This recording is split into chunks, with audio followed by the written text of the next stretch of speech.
अस्सलाम वालेकुम स्टूडेंट्स हमारी जो 7.3 एक्सरसाइज थी वो कंप्लीट हो गई है। आज हम 7.4 स्टार्ट करेंगे। ठीक है, तो 7.4 स्टार्ट करने से पहले एक दो चीज़ें आप लोगों ने याद रखनी है, या एक दो फार्मूले आप लोग कह सकते हैं।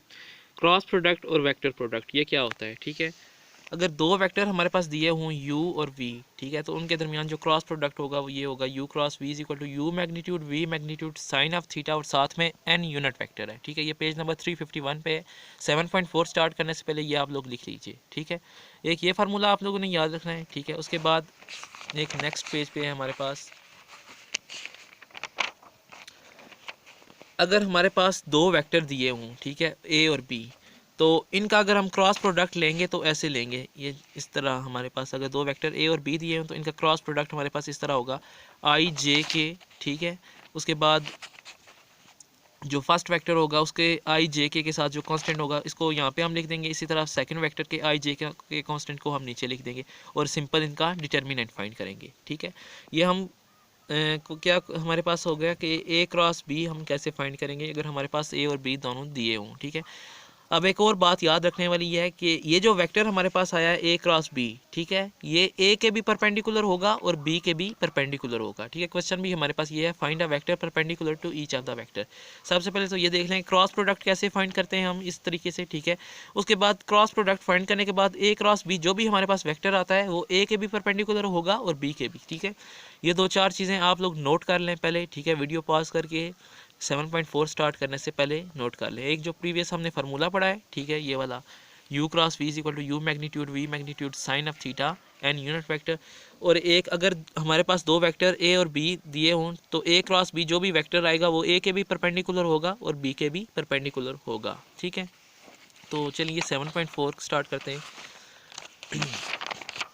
जो 7.4 का सबसे पहले क्वेश्चन नंबर जो 1 दिया हुआ है, इसमें हमने क्या फाइंड करना है, compute the cross product A cross B and B cross A. ठीक है, ये जो हमने भी देखा है क्रॉस प्रोडक्ट कैसे फाइंड करते हैं डिटर्मिनेंट के थ्रू, इसको हमने ए क्रॉस बी और बी क्रॉस ए फाइंड करना है। उसके बाद check your answer by showing that each A and B is perpendicular to A cross B and B cross A. ठीक है, अब ये जो ए क्रॉस बी और बी क्रॉस ए फाइंड किया है, ये हमने चेक करना है कि जो ए वेक्टर हमारे पास गिवन होगा वो ए क्रॉस बी के भी परपेंडिकुलर हो और बी क्रॉस ए के भी। ठीक है, इसी तरह जो बी हमारे पास वेक्टर गिवन होगा वो भी ए क्रॉस बी के भी परपेंडिकुलर हो और बी क्रॉस ए के भी परपेंडिकुलर हो। ठीक है, तो ये हमारे पास क्वेश्चन है।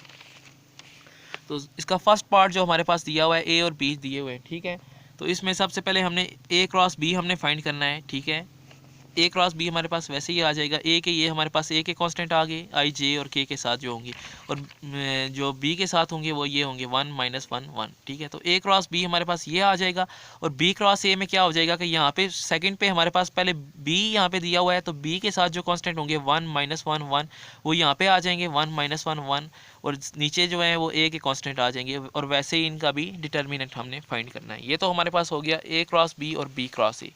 अब हमने शो करना था कि ए जो वेक्टर है वो परपेंडिकुलर होगा ए क्रॉस बी के और ए वेक्टर होगा परपेंडिकुलर बी क्रॉस ए के भी। ठीक है, इसी तरह B vector A cross B के भी परपेंडिकुलर होगा और B vector B cross A के भी। तो दो वेक्टर अगर परपेंडिकुलर हमने चेक करने हों तो क्या करते हैं, हम सिंपल उनका डॉट प्रोडक्ट लेते हैं। ठीक है, अगर डॉट प्रोडक्ट वो जीरो आ जाए तो समझ लें कि वो दोनों वेक्टर परपेंडिकुलर हैं। ठीक है, तो हम पहले ए का ए क्रॉस बी के साथ डॉट प्रोडक्ट लेंगे, अगर वो जीरो आ गया तो क्या प्रूफ हो गया हमारे पास कि ए परपेंडिकुलर है ए क्रॉस बी के।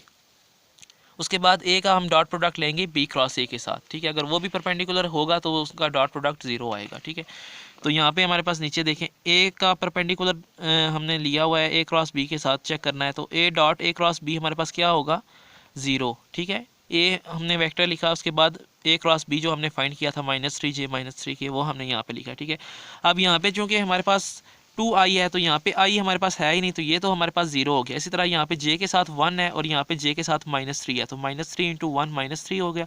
इसी तरह k के साथ -1 है और k इस यहाँ पे भी k के साथ -3 है।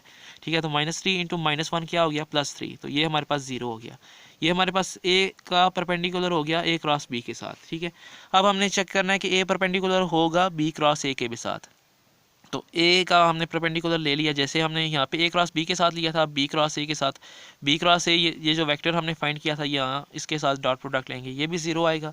इसी तरह बी का हम ए क्रॉस बी के साथ वेक्टर के साथ लेंगे, वो भी हमारे पास डॉट प्रोडक्ट ज़ीरो आएगा। और बी का हम लास्ट पे बी क्रॉस ए के साथ लेंगे डॉट प्रोडक्ट, वो भी हमारे पास ज़ीरो आएगा। ठीक है, तो ये हमारे पास क्वेश्चन में था कि सबसे पहले ए क्रॉस बी और बी क्रॉस ए हमने कंप्यूट करना था, उसके बाद हमने चेक करना था कि ए जो वेक्टर है वो परपेंडिकुलर हो ए क्रॉस बी के और ए परपेंडिकुलर हो बी क्रॉस ए के। ठीक है, ये हमने डॉट प्रोडक्ट के थ्रू चेक कर लिया।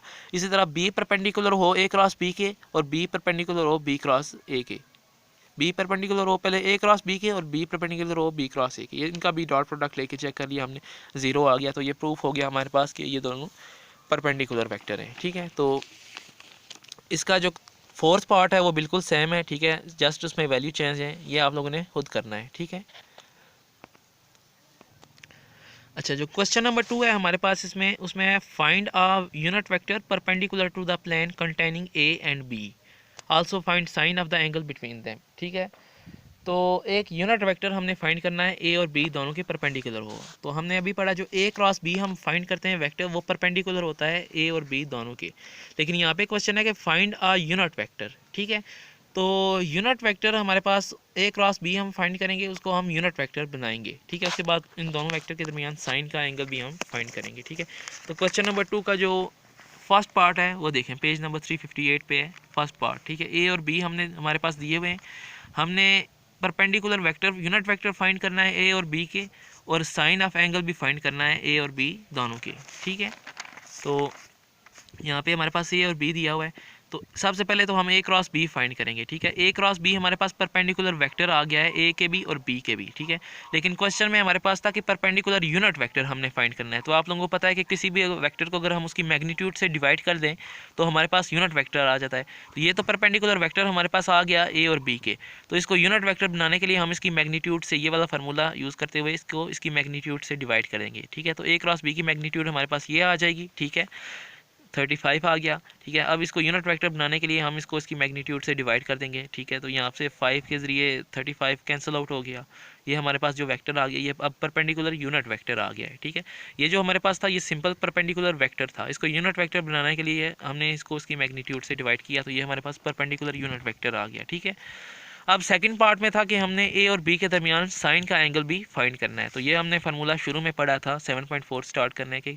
ए क्रॉस बी किसके इक्वल होता है, a magnitude b magnitude sine of theta और साथ में एन यूनिट वेक्टर। ठीक है, तो दोनों साइड्स का मॉड ले लें, यहाँ पे ए क्रॉस बी का मॉड आ जाएगा, यहाँ पे तो इनका ऑलरेडी मॉड है तो इन पर कोई असर नहीं होगा। ठीक है, साइन ऑफ थीटा, अब यहाँ पे एन यूनिट वेक्टर है, तो आप लोगों को पता है कि यूनिट वेक्टर की मैग्नीट्यूड क्या होती है 1 के इक्वल। ठीक है, तो ये यहाँ पे हमारे पास एन की वैल्यू 1 के इक्वल हो जाएगी, यहाँ पे सिंपल हमारे पास ये रह जाएगा। ठीक है, अब इन दोनों को उस साइड पे लेके जाके डिवाइड कर दें तो साइन ऑफ थीटा हमारे पास आ जाएगा a cross b divided by a magnitude b magnitude. अब जस्ट यहाँ पे इनकी वैल्यू पुट करें तो हमारे पास साइन ऑफ थीटा आ जाएगा। ठीक है, ए क्रॉस बी की हमने ऑलरेडी फाइंड कर रखी थी 35 जो हमारे पास आई थी। ठीक है, तो ए मैग्नीट्यूड की हम ए वेक्टर की मैग्नीट्यूड फाइंड कर लेंगे, ए वेक्टर जो हमारे पास दिया हुआ है 2i minus 6j minus 3k। ठीक है, ये 49 आ गई यानी कि 7। इसी तरह बी की भी हमने फाइंड कर ली 26। ठीक है, तो इसको सिंपल इस फार्मूले में पुट कर देंगे तो हमारे पास साइन ऑफ थीटा आ जाएगा दोनों के दरमियान। ठीक है, तो परपेंडिकुलर यूनिट वेक्टर भी आ गया और दो वेक्टर के दरमियान साइन ऑफ थीटा भी आ गया। ठीक है, तो क्वेश्चन नंबर इसका जो सेकंड पार्ट है वो आप लोगों ने खुद करना है। ठीक है, फर्स्ट पार्ट की तरह सेकंड पार्ट भी है इसका। उसके बाद क्वेश्चन नंबर जो 4 है हमारे पास, उसमें है find the area of parallelogram whose vertices are. ठीक है, पैरेललोग्राम की 4 वर्टिसेस हमारे पास उसने दी हुई हैं, हमने उसका एरिया फाइंड करना है। ठीक है, तो पैरेललोग्राम हमारे पास इस शेप की होती है ABCD। ठीक है, हम इसके क्वेश्चन नंबर 2 देखते हैं। ठीक है, इस एक्सरसाइज क्वेश्चन नंबर 4 का सेकंड पार्ट। ठीक है, तो ABCD हमारे पास गिवन है, तो एरिया इसका हो जाएगा AB क्रॉस AD। ठीक है, हमारे पास इसका एरिया क्या हो जाएगा AB क्रॉस AD। ठीक है, तो AB क्रॉस AD हम फाइंड करेंगे, तो उसकी मैग्नीट्यूड उसके बाद फाइंड करेंगे तो ये उसका एरिया हो जाएगा। ठीक है, AB आप लोगों को पता है इस तरह फाइंड करेंगे हम OB माइनस OA। ठीक है, AD हम OD माइनस OA, उसके बाद इन दोनों का क्रॉस प्रोडक्ट लेंगे और उसके बाद इसकी मैग्नीट्यूड फाइंड करेंगे। ठीक है, ए बी हमने इस तरह फाइंड की जो हमने शुरू में क्वेश्चन करते आए हैं, ए डी भी हमने फाइंड की, उसके बाद क्रॉस प्रोडक्ट हमने उनका लिया, ये हमारे पास आ गया 6i + 7j। उसके बाद इसकी मैग्नीट्यूड फाइंड करनी है, ठीक है। 6 के एरिया आ गया, आप लोगों ने कैलकुलेशन कर लेनी है, तो ये इसका एरिया आ जाएगा पैरेललोग्राम का, ठीक है।